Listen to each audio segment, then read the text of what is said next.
Fixed income মানে fixed income. That is actually pretty misleading. যারা long term orientation নিয়ে good value বিজনেসে invested থাকবে, এই দেশে outperformance will B tremendous. Is there a governance mechanism that is in place to protect asset management company their investorদের টাকা? I think the framework is very solid, right? Asset ম্যানেজারের উপর যদি full confidence থাকে, you don't need to look at anything else. So thank you Shahidul bhai, I think আজকে আসার জন্য and giving us your time. যদি আপনার একটা introduction শুরু করি, it's going to take a long time because the entire history of your career in this space is বলে শেষ করা যাবে না, and your significance and the role you played আমাদের industry and সবকিছু develop করার জন্য. But I am curious, you started your career in a lot of different organizations. You were in CTNA, you were also in IFC, and then you decided যে ওখানে না যেয়ে I want to start একটা asset management company in Bangladesh and এইখানেই পুরা involved হয়ে যাওয়া. I want to understand your thought process তখন. You cannot be like, it's always been 18 years in VIPB. I don't think it's possible unless you're aggressively optimistic. What made you decide যে আচ্ছা আমি ওই career না যে I want to do something in this industry? Now I thought যে capital allocation is extremely important এবং that serves a fundamental role, fundamental purpose in the society. এখন if you look at like যে একটা দেশের prosperity, মানে economic development, economic growth, economic output, GDP, এটা তো কি লেবার ইনকাম, ক্যাপিটাল ইনকাম। আর ক্যাপিটাল ইনকামটা it gets maximise through proper capital allocation. তো ওই জিনিসটা মানে দ্যাট অ্যাট্রাক্টেড মি বিকজ আমি মনে করি আসলে মানুষের লাইফে একটা ইম্প্যাক্ট, একটা ভিশন একটা থাকা উচিত। That's what satisfies you. Whatever you do you have to believe যে that is creating some impact.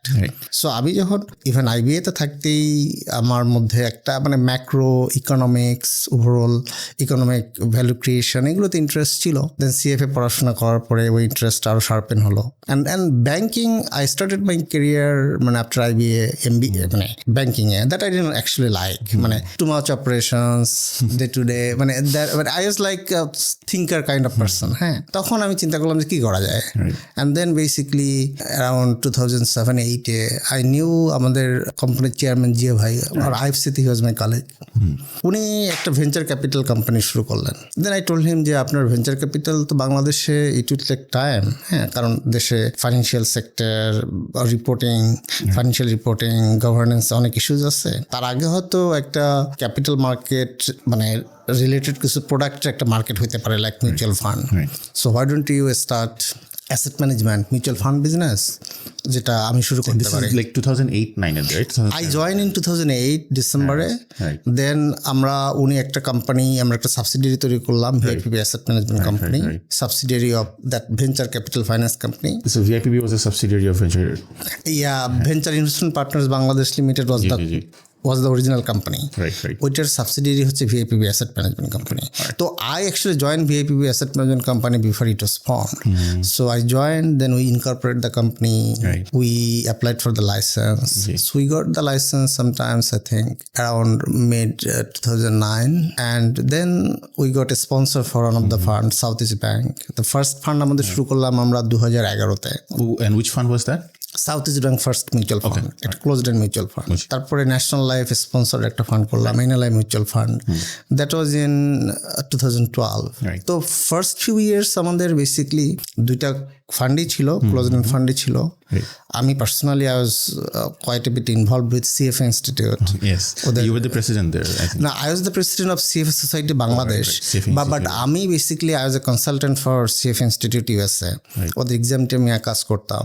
তো so that involve like a lot of মানে lot of attention, activity, focus, অনেক সময় দিতে হয়েছে আর কি, অনেক ট্রাভেল করতে হতো। তো তখন আমার এই বিজনেসটাতে অত ফোকাস ছিল না। অ্যান্ড অফকোর্স বাংলাদেশের স্টক মার্কেটে অনেক স্ক্যাম হলো, মিউচুয়াল ফান্ডে অনেক স্ক্যাম হলো, এবং সেসব কারণে আসলে এই ইন্ডাস্ট্রির প্রতি মানুষের ইন্টারেস্ট খুব একটা ছিল না।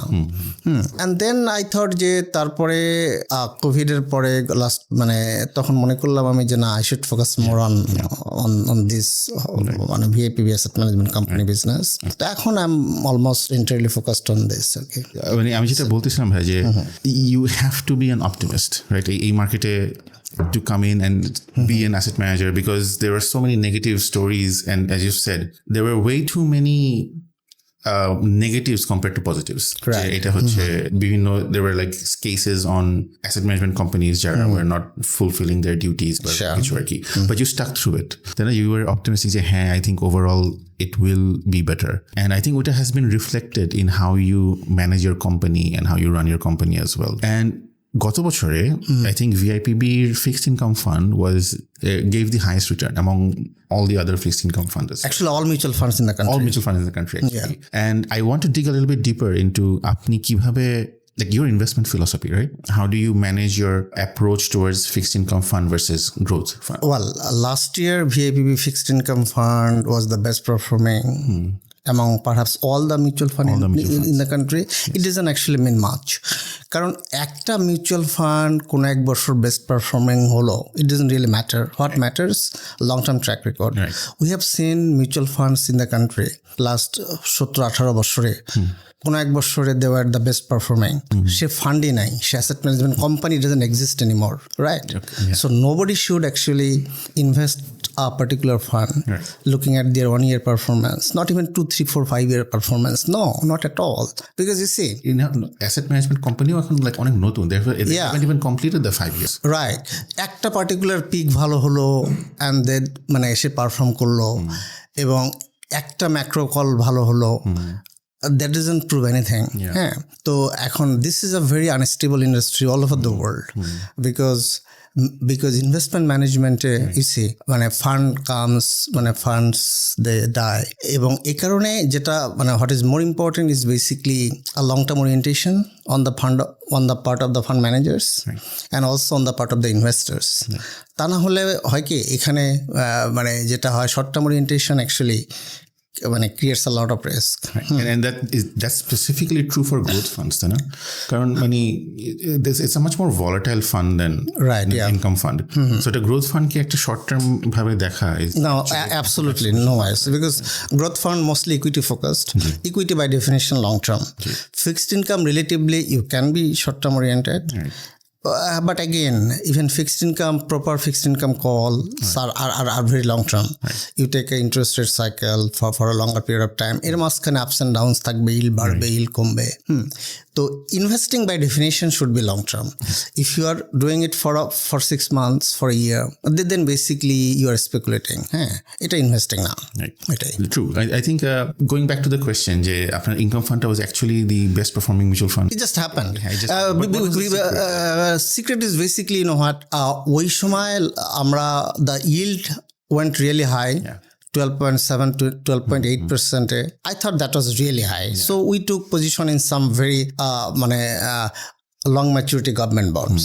Acha.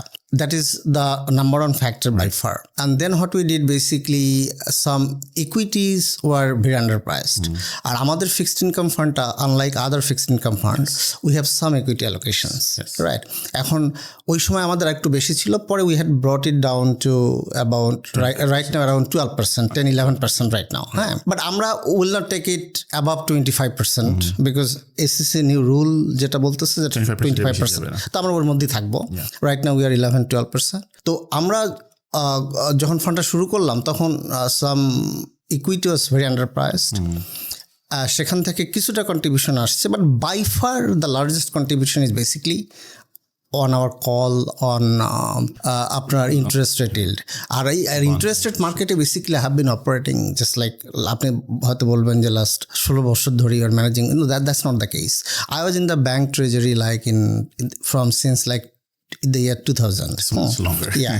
I was like Indus Suez একটা ব্যাংক ছিল, Credit Agricole, ওইটার আমি চিপ ডিলার ছিলাম.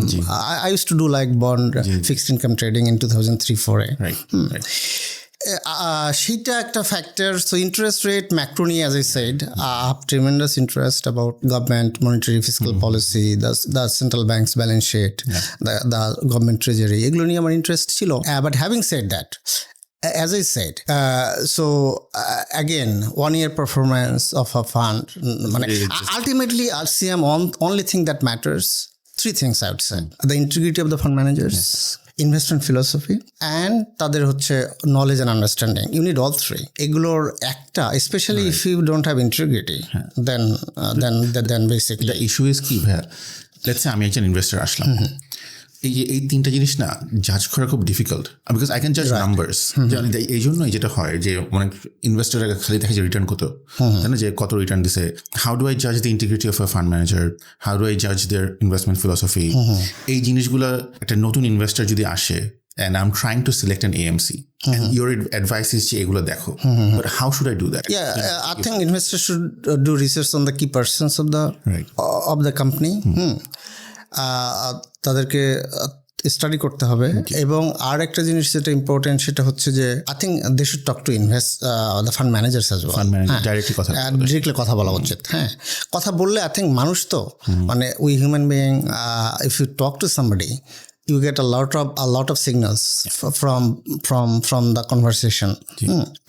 তো সেটাই। আর একটা জিনিস হচ্ছে যে the signal that I would look at, if any fund manager basically talk too much about their like 1 year 6 months performance, that is I think a red flag. Somebody talks too much about performance, that is a red flag instead of philosophy. Yes. And somebody who promises too much, over promise, হ্যাঁ, সেটা একটা red flag. Yes, definitely. তো এগুলো জিনিস I think ইনভেস্টরদের চিন্তা করা উচিত। Not just look at just গত বছর রিটার্ন করতে দিয়েছে, just look at the entire bag. And again, any fund manager just saying যে it is my I did this, এইটা একটা red flag. And I think মানে anyone who talks to VIPB, I think ওটা clearly বোঝা যাবে, right? যে I've seen you not focus on anything like less than 1 year. Less than 1 year is like way too short of a term. You talk about your investment philosophy, you talk about how your approach to funds is. I think in VIPB সাথে যখন কথা বলা হয়, you kind of understand যে they take a very long term position. Right. They take a very matured position, যে না, it's not just short term এর জন্য. And this is like something that you drill into the company. That is your belief into the culture of the company. It works. No, absolutely. No. When we pick the first thing is that our orientation. As I said, so আমি যখন এই company শুরু করলাম 2008-9 সাল থেকে, আমার কথা হচ্ছে যে মানে it would be my last job. হ্যাঁ, এই মানে আমি এটা নিয়ে আসছি, I said it many times. হ্যাঁ, যে সেটা একটা জিনিস যে আমাদের as a business, as a company, the orientation is extremely long term. And then picking investments, right? এখন picking investments like we never speculate. We invest in companies যেগুলো আমরা বিশ্বাস করি যে এই company Bangladesh as a country grow করলে the companies will be growing.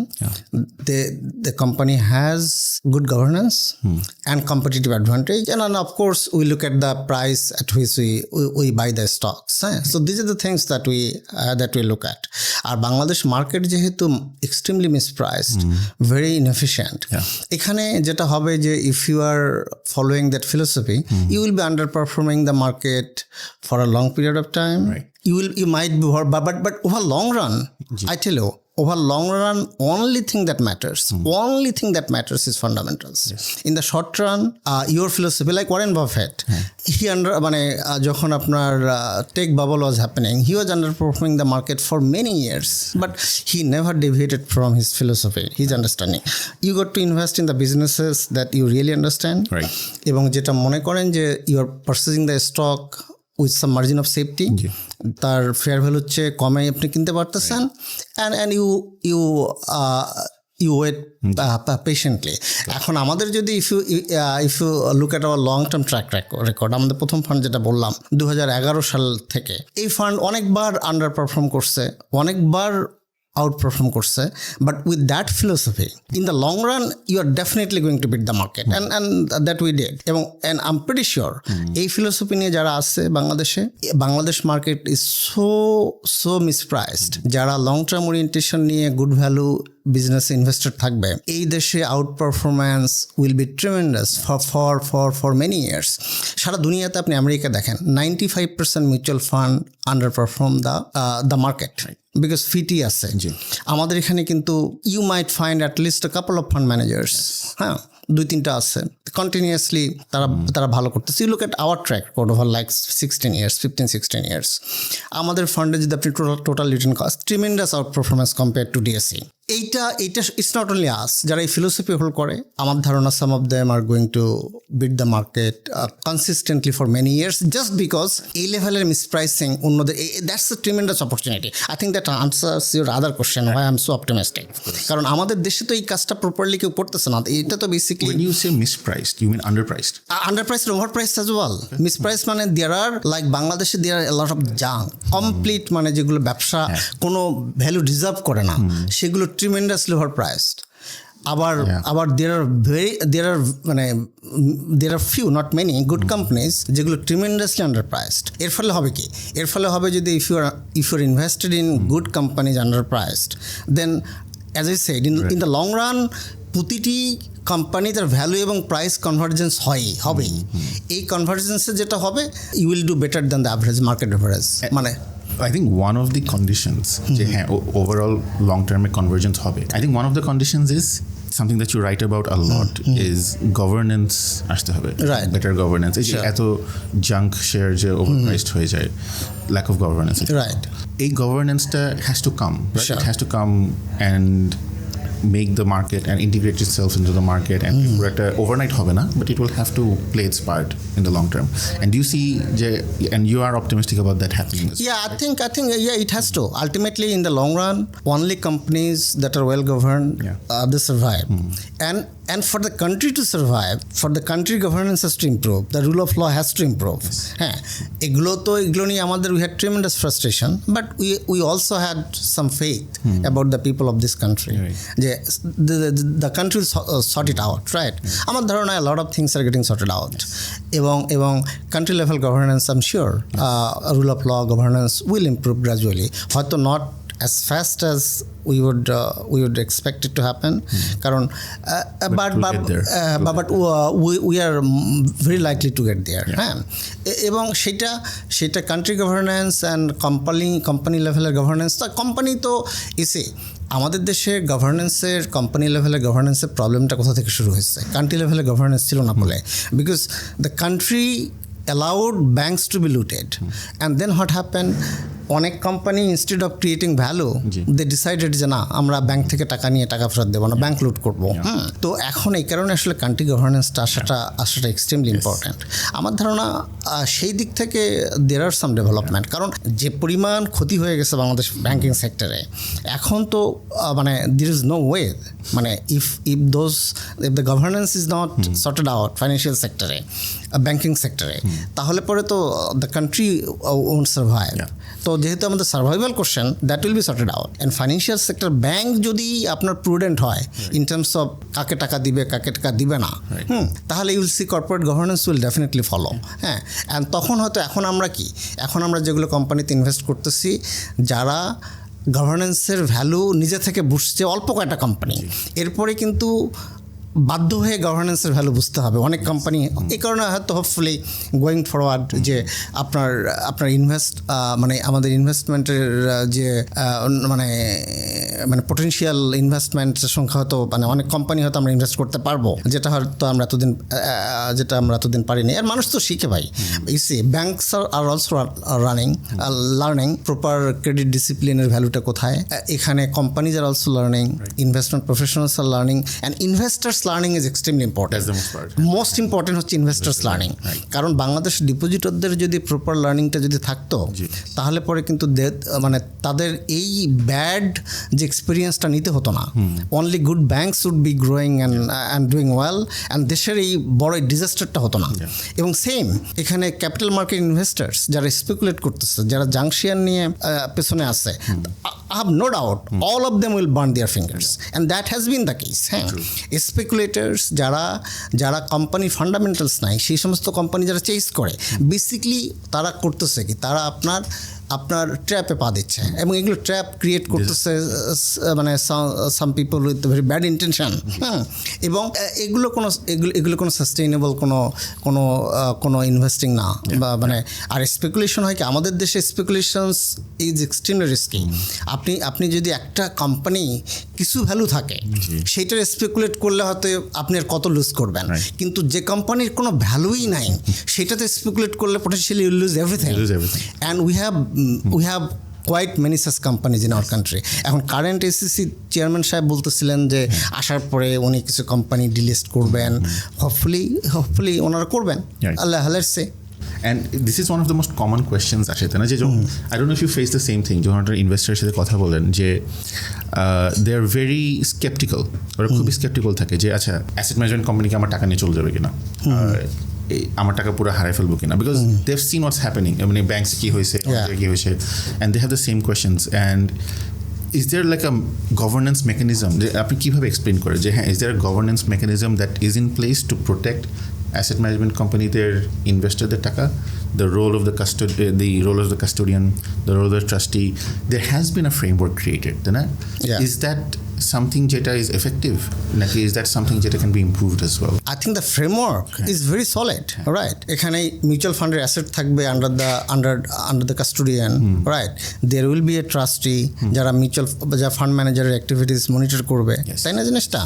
The framework is very solid, এবং this is the framework যেগুলো অন্য দেশে থেকে আমরা কপি করছি। But the fact is framework is not enough. এটা এটা প্র্যাকটিস করা হচ্ছে কিনা, হ্যাঁ? এখন ট্রাস্টে যদি তার কাজটা ঠিক মতো না করে, হ্যাঁ, তাহলে পরে তো জিনিসটা হলো না। এর আগে যেটা হয়েছে আমাদের দেশে বেসিক্যালি পুরো ইকোসিস্টেমটা একদম নষ্ট হয়ে গেছিল। বাংলাদেশে যেটা হয়েছে যে দেখেন, এই বাংলাদেশের গভর্নমেন্ট, বাংলাদেশের রেগুলেটর অ্যালাউ করছে এই যে ক্লোজড এন্ড মিউচুয়াল ফান্ডকে আপনি এক্সটেন্ড করবেন আরও 10 বছর। মানুষের কমিটমেন্টকে ভায়োলেট করা, সেটা রেগুলেটরি ডিগ্রির মাধ্যমে অথরাইজ করা হয়েছে। মানে কোন লেভেলে চলে গেছিলো প্রবলেমটা। তো সেইটা তো সেখানে তো আপনার ইনভেস্টমেন্ট ম্যানেজমেন্ট ইন্ডাস্ট্রি হওয়া মানে ইট ওয়াজ অলমোস্ট ইম্পসিবল। আমরা যে এতদিন সার্ভাইভ করেছিলাম, মানে I think it's is wonder, মানে it's a miracle looking back, যে আমরা কেন মানে এটা কোন সিচুয়েশনে আমরা ছিলাম। তার মানে কি, when an investor comes in, they should look at who is the custodian and who is the trustee of that fund. এটা কি দেখাটা জরুরি ওদের জন্য, নাকি just rely on the asset manager itself? You know what? Asset ম্যানেজারের উপর যদি ফুল কনফিডেন্স থাকে, you don't need to look at anything else, কারণ অ্যাসেট ম্যানেজমেন্ট কোম্পানি তো বেসিকলি রানিং দ্য ফান্ড। হ্যাঁ, এখন if you don't have the confidence on the asset management company, of course you got to, but আমার কথা হচ্ছে, if you don't trust the AMC, if you don't trust the fund manager, don't invest in that fund. Bangla মানে ultimately তো investment decisions, right? সেটা একটা factor. আর asset manager ঠিক থাকলে আপনার আর কিছুই ঠিক থাকার প্রয়োজন নাই। অ্যাসেট ম্যানেজার ঠিক না থাকলে then coming the trustee, then coming the SSC, exactly. And এখানে না মানে going forward, yes, you have seen all the cycles and a lot of the things that market has gone through, but এখানেও কিছু positive and negative signals তো আসতেছে.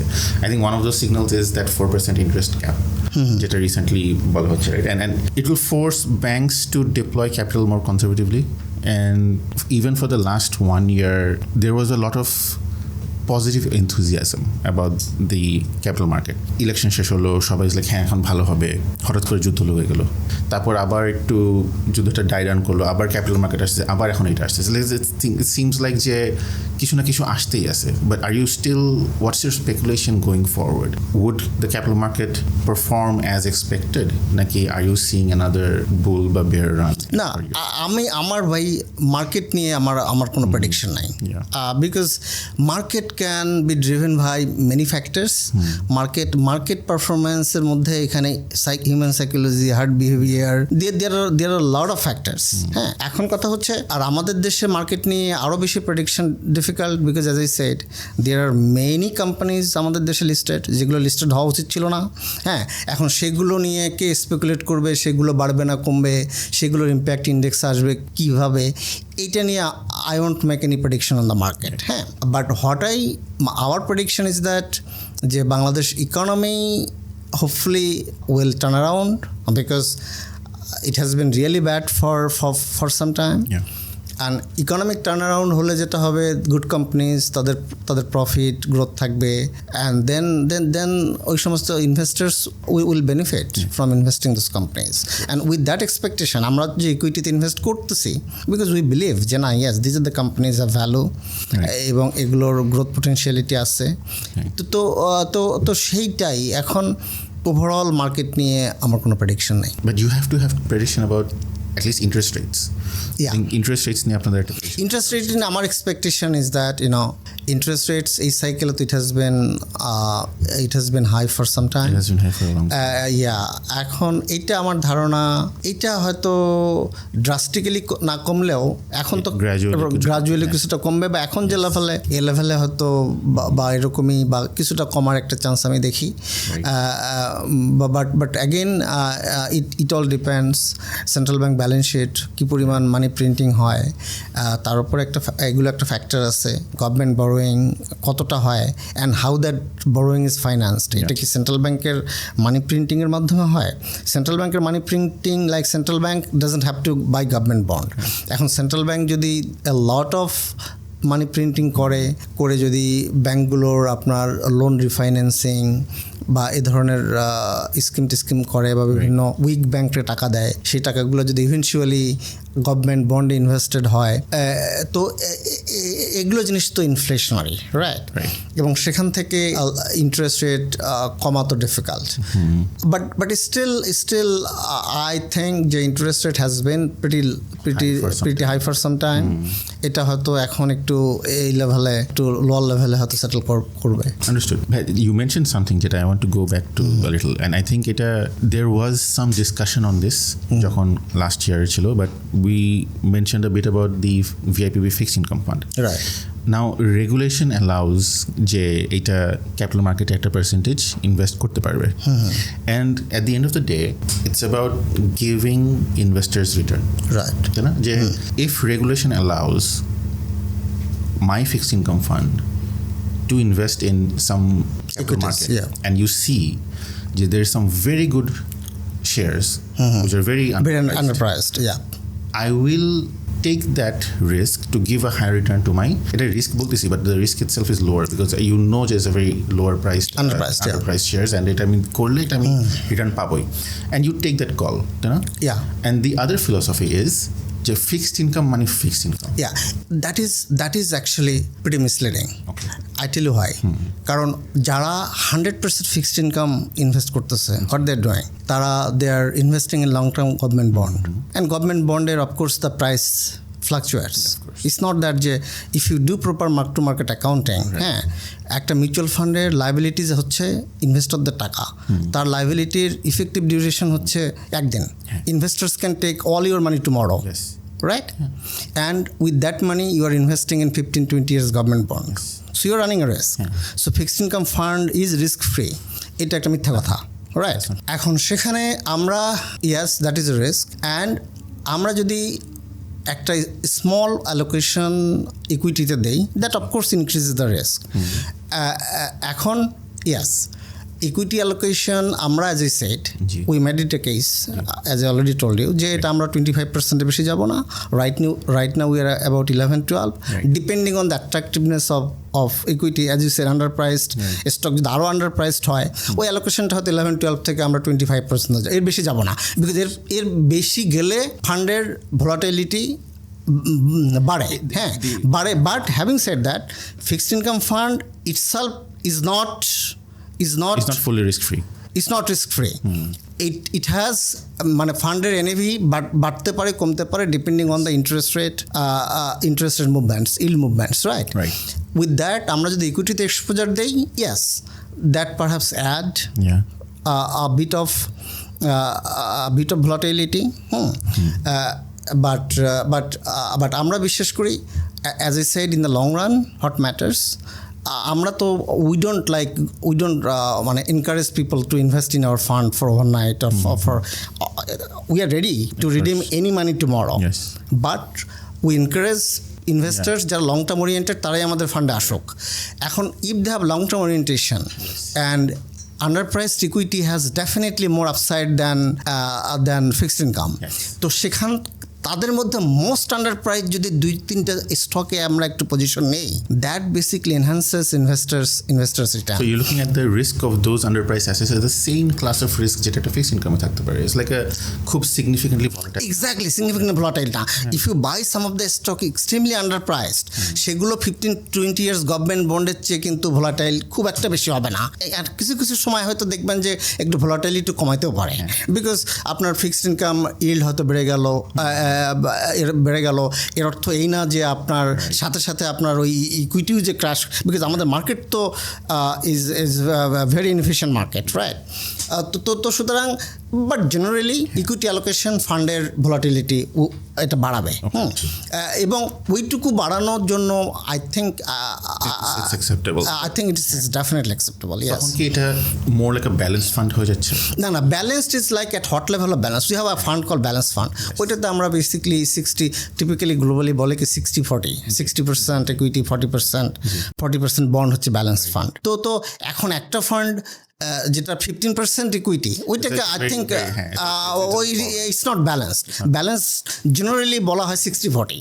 এখন 15-85-কে তো balance বললে ভুল হবে। মানে এটা so we would like to say এটা ফিক্সড ইনকাম। এক্স্যাক্টলি। আপনাদের ফিক্সড ইনকাম ফান্ড কি মার্ক টু মার্কেট করা? Oh yeah. But my question is, একই ইন্ডাস্ট্রিতে why does regulation allow যে তোমরা মার্কেট করতেও পারো আবার নাও করতে পারো? I don't know if regulation allows it or not, but to me a mutual fund has to be mark to market, because as I said your liabilities are short term, of course.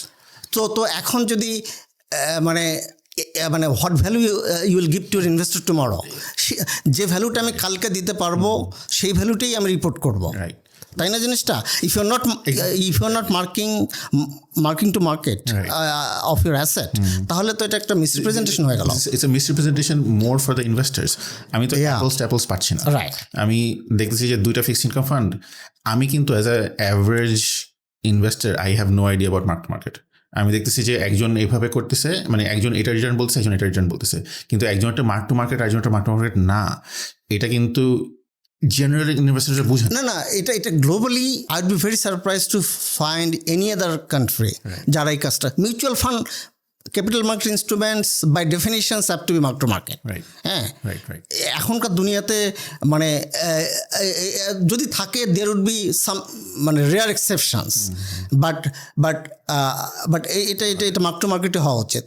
কয়েকটা মানে আমাদের গ্রুপে, like we have a group call personal finance Bangladesh, এখানে অনেক discussions হয়, অনেক debates হয়, right? And one of the things that I wanted to get your opinion on, exit load থাকলে it burdens existing investors. On the other hand, entry load থাকলে it rewards existing investors but burdens the newcomers. Do you have any opinion on existing investors that not একটা exit load থাকা উচিত নাকি একটা entry load থাকা উচিত, আর কোনো exit load entry load কিছু থাকা উচিত না? আমার কেন যেন মনে হয় আমি একটু মানে এগুলো ডিবেটের প্রোজ অ্যান্ড কনস আছে সবগুলোরই। আই এম ইনক্লাইন্ড যে কিছুটা এক্সিট লোড থাকা উচিত, because exit has a cost. যদি লোডটা না থাকে দেন হোয়াট হ্যাপেন্স, একজন এক্সিটিং ইনভেস্টরের কস্টটা you are passing on to existing investors, তাই না জিনিসটা? তো এই কারণেই কিন্তু আমাদের সবগুলো ফান্ডেই কিন্তু 0.5% এক্সিট লোড ছিল until very recently. And then আমি দেখলাম যে we became the effectively the only on asset manager doing that. কারোই এক্সিট লোড নাই। হ্যাঁ, এখন আমি রিলাক্টেন্টলি বেসিক্যালি আমরা কয়েকটা ফান্ডের এক্সিট লোড আমরা সরাই দিচ্ছি। বাট আমি বিশ্বাস করি সামান্য একটু এক্সিট লোড, যেটুকু ওই এক্সিটের কস্টটা, বিকজ আপনি যখন একটা ইনভেস্টরকে এক্সিট করবেন আপনার কিছু সিকিউরিটি বিক্রি করতে হয়, তার তো কস্টটা আছে, তাই না জিনিসটা? ব্রোকারেজ কমিশন আছে, সেই কস্টটা why would you pass it on to other investors যেখানে থাকবে? কারণ এক্সিট লোডটা তো ভাই ফান্ড ম্যানেজার পায় না, এটা তো it goes to the fund, right? তাহলে ইজন্ট ইট ফেয়ার যে চলে যাবে তার কস্টটা সেই বেয়ার করবে as oppose to the existing investors? When someone comes in and asks a question যে এক্সিট লোড আছে কিনা, it kind of is a indication যে সে হয়তো কুইকলি চলে যাবে, মানে সে মানে he or she is not in it for the long term, right? তো মানে এক্সিট লোড থাকলেও এক্সিট লোড কিন্তু বেশি দিন থাকে না, মানে it's a very short period. না, এখন যেটা হচ্ছে এক্সিট লোড আমার মনে হয় most of the fund managers, যেটা আমরা মনে হয় করতেছি, আপ টু 3 মাস না 6 মাসের একটা এক্সিট লোড আছে। হ্যাঁ, 6 মাসের জন্য যদি কেউ এর ভিতরে চলে যেতে চায়, তাহলে the objective of the investment itself is wrong. যে মানে যদি অত শর্ট টার্ম থাকতে চান, বাট ইউ বিলিভ যে আচ্ছা আই থিঙ্ক কিছু একটা এক্সিট লোড আমার ধারণা কিছু একটা এক্সিট লোড সবসময় থাকা উচিত। That is the ideal thing. মানে আমরা এখন মানে আমাদের তাই ছিল সবগুলো ফান্ডে, বাট অ্যাজ অফ নাও আমাদের কিন্তু আমাদের এক্সিট লোড আমাদের কিছু মানে 2টা ফান্ডে আছে যে সবসময়ের জন্য, আর 4টা ফান্ডে কিন্তু ওই 6 মাস মনে হয় সামান্য আছে, তারপরে না, এরকম আর কি। আচ্ছা, নেক্সট একটা ডিবেট হয়, রাইট? সেটা হচ্ছে যে রাইট নাও পিপল আর আন্ডারস্ট্যান্ডিং যে ডিভিডেন্ডস দেয়া মে বি মোর কস্টলিয়ার দেন না দেয়া। কারণ ডিভিডেন্ডস ইউ অলরেডি একটা at source tax কাটা হয়, and then you're losing value for it.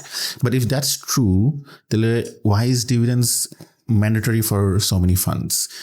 Is it from a perspective যে the regulator thinks যে এটা মানুষদেরকে হেল্প করবে, নাকি জাস্ট একটা ফান্ডামেন্টাল মিসআন্ডারস্ট্যান্ডিং যে ডিভিডেন্ডস লাগবে? না ডিভিডেন্ডস বেসিক্যালি সিভার না, এইটা তো একসময় আরও রিজিড ছিল, এখন একটু ফ্লেক্সিবল করা হচ্ছে। এখন ইট all depends on the tax. বাংলাদেশে একটা প্রবলেম হয়ে গেছে কি যে আমাদের ক্যাপিটাল গেইনের উপর 50 লাখ টাকা পর্যন্ত ট্যাক্স নাই, ডিভিডেন্ড ইনকামের উপর একটা ট্যাক্স আছে, আবার মিউচুয়াল ফান্ডগুলো ফান্ড লেভেলে ট্যাক্স হয় না because they pay some dividend. এই কারণে regulators they tend to impose যে ফান্ডগুলো কিছুটা ডিভিডেন্ড দেয় টু এনশিওর সাম প্যারিটি আর কি। হ্যাঁ, সো এইটি আর কি। এখন যদি হঠাৎ করে ভিআইপিবির সব ফান্ডদেরকে অপশন দেওয়া হয় যে you can either give dividends or not give dividends, what would you choose to do? না, এবার তো আমরা দেখেন আমরা তো 2টা ফান্ডে ডিভিডেন্ড দিলাম, একটাতে দিলাম না। উই ট্রাই টু জাজ আসলে ইনভেস্টর, ওই ফান্ডের ইনভেস্টররা, যেমন আমাদের 2টা ফান্ডের ইনভেস্টার্স তারা ইনস্টিটিউশনস ক্লোজড এন্ড আগের ফান্ড ছিল, they want some dividend, so we paid dividend. But এখন আমাদের যে দেশের ট্যাক্স এনভায়রনমেন্ট, সেখানে তো মানে it makes sense not to pay dividend. That's how you maximise investor wealth. But having said that, if you do that, তাহলে তো আসলে প্যারিটি থাকলো না, বিকজ দ্য ফান্ডটা তো হচ্ছে আপনার ট্যাক্স এক্সাম ভেহিকল। তো প্যারিটি ইনশিওর করার জন্য আমার ধারণা fund should give some dividend and the government should get some taxes. Okay, so let's just say from perspective of an investor, I want to invest at a mutual fund, and one of the things that I have to look at is আমি কি income fund যাব নাকি growth fund যাব নাকি balance fund যাব, right? I've seen the income fund has been like mostly popular. Fixed income fund has been mostly popular Bangladeshi investors দের জন্য, right? And this has been kind of like a result of the capital market underperforming. But at the end of the day, আপনারা কি কোনো product highlight করেন নাকি do you leave that completely up to the investor যে তার অনুযায়ী এই ফান্ডটা choose করবে সে? Is this going to be their decision? নাকি do you guide them on? No, we explain to them যে কোন ফান্ডের আন্ডারলাইংস কি, কোন ফান্ডের পোর্টফোলিও কি, মানে কোন ফান্ড আপনার অ্যাসেট অ্যালোকেশনটা কি, and on that basis they decide. এখন income fund in the recent years popularise হওয়ার একটা কারণ হচ্ছে stock market not performing well. আপনার ইনকাম ফান্ড আসলে সারা দুনিয়াতে it's a massive asset class, fixed income fund. কারণ যে কোনো দেশে ক্যাপিটাল মার্কেট ডেভেলপমেন্টের আর্লি স্টেজে কিন্তু ফিক্সড ইনকাম ডেভেলপ হওয়া উচিত, বন্ড মার্কেট ডেভেলপমেন্ট হওয়া উচিত। কারণ বন্ড মার্কেটের তো একটা বন্ড একটা ইনস্ট্রুমেন্ট যেখানে ইনভেস্টররা they get a fixed return, the issuer commit certain cash flow to the investors. ইকুইটিতে তো করে না। এই কারণে যেটা হয় ক্যাপিটাল মার্কেট ডেভেলপমেন্ট আর্লি স্টেজে all over the world fixed income market develop করে, এখানেও তাই হবে। এখানে you see the income funds, বাংলাদেশে ফিক্সড ইনকাম মার্কেট হবে আগে, গভর্নমেন্ট বন্ড মার্কেট তো একসময় তো গভর্নমেন্ট বন্ডে কেউ ইনভেস্ট করতো না, এখন ইউ সি অনেক individuals, institutions, mutual funds they are investing in government bond. এরপরে দেখবেন কর্পোরেট বন্ড মার্কেট হবে, তারপরে স্টক মার্কেট হবে। That is the natural evolution of capital market. মানে কারণ মানুষ যদি একটা মানে ফিক্সড ইনকাম প্রোডাক্ট থেকে they use to they get any investment, any financial asset is basically a future cash flow, stock, bond, right? এখন fixed ইনকামে যেহেতু future cash ফ্লোটা মোর visible, হ্যাঁ, এটা একটা প্রমিস ফ্রম দ্য ইস্যুয়ার, তখন সেটা ইনভেস্টরদের জন্য ইজিয়ার টু আন্ডারস্ট্যান্ড, রাইট?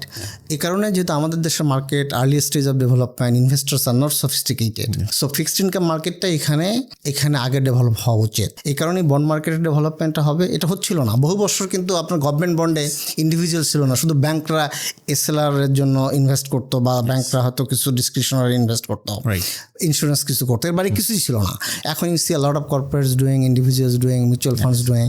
এইটা in a sense আমি মনে করি যে that has been the beginning, the true start of the journey of the capital market. এর আগে যে জার্নি 50-60-এর দশক থেকে স্টক মার্কেট ছিল, ওইটা আমার মনে হয় না যে একটা মানে proper way to start the capital market development journey bond market দিয়ে হওয়া উচিত, এবং সেটা গভর্নমেন্ট বন্ড দিয়ে হয়েছে। এখন কর্পোরেট বন্ড হবে, ফিক্সড ইনকাম ফান্ড যারা আসতেছে তারা ইনভেস্ট করবে, ইনভেস্টাররা। এইটাই আমার ধারণা। I think if you ask me, fixed income fund এইটা is growing, is going to grow faster, and eventually equity হবে. But this fixed income fund will be more. Just a few questions. So you have been over the 18 years বেশিও হয়ে গেছে, you have been in this industry and everything, but you have to take positions. তাই না, যে অনেক সময় you have to take positions যে এটা হবে বা ওটা হবে এরকম কিছু. Sometimes they turn out right, sometimes they turn out wrong. Sure. Do you have any positions that you took that didn't turn out? Surely. আমরা তো of course we made mistakes, our investment mistakes, like early stage আমরা কিছু মানে government sector কোম্পানিতে আমরা invest করতাম, Titas gas type, and that was a mistake because those are the companies that don't operate in a মানে market based framework. Government price decide করে দেয়, এগুলোর কোনো ইকোনমিক আপসাইড মানে খুব মানে এক্সট্রিমলি হুইমজিক্যাল। হ্যাঁ, এগুলো তো ওগুলো মিস্টেক ছিল। অ্যান্ড দেন অফকোর্স এখানে আমরা যেগুলো ইনভেস্ট করি, যে সমস্ত company, the level of growth we expected, that didn't materialise. হ্যাঁ, আরেকটা জিনিস ছিল এখানে আমরা যেটা করতাম কি, ভিএপিপি থেকে আমরা সবসময় ইনভেস্ট করতাম হচ্ছে একদম ওয়েল গভর্নড কোম্পানিগুলোতে। প্রবলেমটা ছিল কি, আমরা একটা জিনিস আন্ডার এস্টিমেট করছিলাম যে বাংলাদেশে ওভার মেনি ইয়ার্স এখানে গভর্নেন্সের যে এত ডিটেরিয়েশন হবে এবং ওই কোম্পানিগুলো যে একটা লেভেল প্লেইং ফিল্ড পাবে না। You know what, when your competitor doesn't pay taxes, VAT, then you are at a disadvantage, right? So আমরা যেগুলো কোম্পানিতে ইনভেস্ট করতাম, these are like all good transparent companies, well governed companies, ওরা tax VAT ফাঁকি দিত না, and they had disadvantage in their business.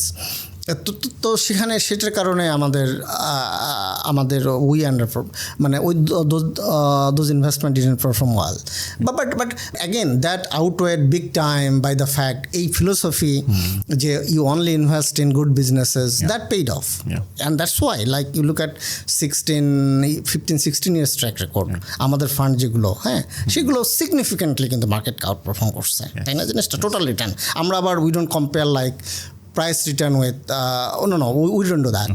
We compare like the total return of the market with the total return of our funds. Right. If there's one thing, like one regulation you would want to change about the mutual fund industry overnight, right, what would you change? Mutual fund regulation, you know what, I never think the regulation changes more importantly. I would say the enforcement. It's not the policy. It's not. আমাদের দেশের regulation has been always near perfect. হ্যাঁ, আমি চিন্তাও করি না এখানে যদি আমাদের দেশের যে রেগুলেশন ছিল 10-15 বছর আগে, 20 বছর আগে, ওই রেগুলেশনের যদি 20% যদি এনফোর্স করা হতো তাহলে ইন্ডাস্ট্রিতে এতগুলো স্ক্যাম হতো না। তো সুতরাং ওইটা আমি চিন্তাও করি না যে what could be the regulation. আমার কথা হচ্ছে যে ইউ ফিক্স এনফোর্সমেন্ট। হ্যাঁ, এনফোর্সমেন্ট না থাকলে you bring the best regulation নিয়ে আসা easy ভাই, you just copy and paste, right? মানে these are the মানে there are instances all over the world যে you know what works, what doesn't. Yeah, so you just like bring it from another country. Of course, regulation is easy. It's the enforcement part. Enforcement, exactly. Understood. And একটা question I usually করি মানে when I talk to most asset managers, তখন একটা question করি about their personal investments, হ্যাঁ, or their personal investment philosophy. তখন একটা জিনিস খুব ইন্টারেস্টিং লাগে কি যে most of the asset managers that I talk to সবাই না very highly skewed towards equity rather than fixed income. Yeah. Is that something like similar to you as well? Do you go more towards fixed? No, আমার investment significant part of it in our funds, মানে যেগুলো হচ্ছে equity ফান্ডে। এখন জিনিসটা হচ্ছে by the way আমাদের company has মানে significant like as an asset management company হিসেবে আমাদের we have a pretty sizeable capital, সেগুলো কিন্তু we are invested in our funds, সেগুলো অবশ্য মোস্টলি ফিক্সড ইনকাম ইকুইটি মিলেই আছে, বাট আমি personally I am more inclined in equity than fixed income because I am here for long term, হ্যাঁ, but and honestly it doesn't bothers me stock market going down, it never it doesn't bother me because I'm not going to sell it. And I don't sell. হ্যাঁ, আমার holding 10 বছর 15 বছর, হ্যাঁ, so এখন if you believe in a company you sell only when like the মানে এটা significantly over price. তো বাংলাদেশে তো এই ওভার প্রাইসিং ছিল না গত 10-15 বছর, 15-16-20 বছর, মানে 2010-16 বছর ধরে মার্কেট ডাউন, তাই না জিনিসটা? তো সুতরাং I hardly sell. I just hold. Yeah. I think one thing that you said was very interesting, সেটা হচ্ছে যে you are managing your investors' funds, right, and আপনি নিজে ট্রেডিং করতেছেন and you're selling something that you wouldn't sell for them. No, exactly. এটা করা যায় না, এটা তো ইটস ইমোরাল, রাইট? মানে আপনি নিজেরটা বিক্রি করার আগে have to sell all of your investors asset, তা না হলে তো এটা তো it shows how much of your skin is in the game, তাই না? না এক্স্যাক্টলি মানে আপনি নিজেরটা আপনি বিক্রি করলেন, আর আপনি you saw Titanic's captain what he did. He allowed everyone to get into the first and then go down with so মানে that's what should be the মানে the fiduciary responsibility. এটা না হলে পরে এইটা ফিডুশিয়ারি সেন্স না থাকলে you should not be in this business. None should be in that business. Usually we end with আপনার একটা advice to the younger generation who are coming and investing for the first time. কারণ we are seeing like a lot of the investors who are coming to us are younger, much younger. এরা হয়তো বা মাত্র investing ওয়ার্ল্ডে ঢুকতেছে, they are trying to make most of their money, right? এরকম এখন এই জেনারেশনকে what advice would you give regarding investing their money? I think they should never speculate. They should be long-term oriented and in good companies. If you are long-term oriented in bad company, that's even worse. You see, you go to zero, right? So they have to be long-term oriented and only in good investments, right? And সেটা না হলে পরে they should be in fixed income securities like government bonds. And again, corporate bond বাংলাদেশে তো there are many instances, very poor quality issuances যেগুলো default করছে, তাই না? সেটা আমরা তো 90-এর দশকে দেখে আসছি। তো সুতরাং বাংলাদেশের মতো দেশে আসলে very unfortunately one has to be really careful where he or she puts his or her money. এটা না হলে পরে এটা problem. But having said that no one should do it, যে না এটা বাড়বে, কেন বাড়বে বা এটা কী প্রাইস, বিজনেসটা কী, উইদাউট দ্যাট আন্ডারস্ট্যান্ডিং এটা হচ্ছে জাস্ট লাইক সুইসাইডাল। হয়তো তার it gives you like momentary pleasure, যার বাড়লো মানে you just like you talk to your friends, এর বাড়ছে, but so what, eventually you will go to we have seen it by. এটা বাংলাদেশের মার্কেটের কত বড় বড় বিগ নেম স্পেকুলেটর ছিল, পুরো দেশ চিনত, they don't exist in the country, they are knowing. হ্যাঁ, এগুলো 1 বছর 2 বছর থাকে, নতুন বিগ নেম চলে আসে স্পেকুলেটার্স, বাট ইনভেস্টার্স যারা আছে, হ্যাঁ, তারা আমরা EC we are here for 16 years, ইনশাল্লাহ বেঁচে থাকলে হয়তো 16 বছর, আরও 16 বছর পর আবার কথা হবে ইনশাল্লাহ। The longest running mutual fund, right? Inshallah, we'll see that. Yeah. So thank you Shohid bhai for coming, and it was আমাদের community will be extremely benefited যখন আপনার এই advice শুনবে, and we're glad to have you on with us. Thank you. My pleasure. Yeah.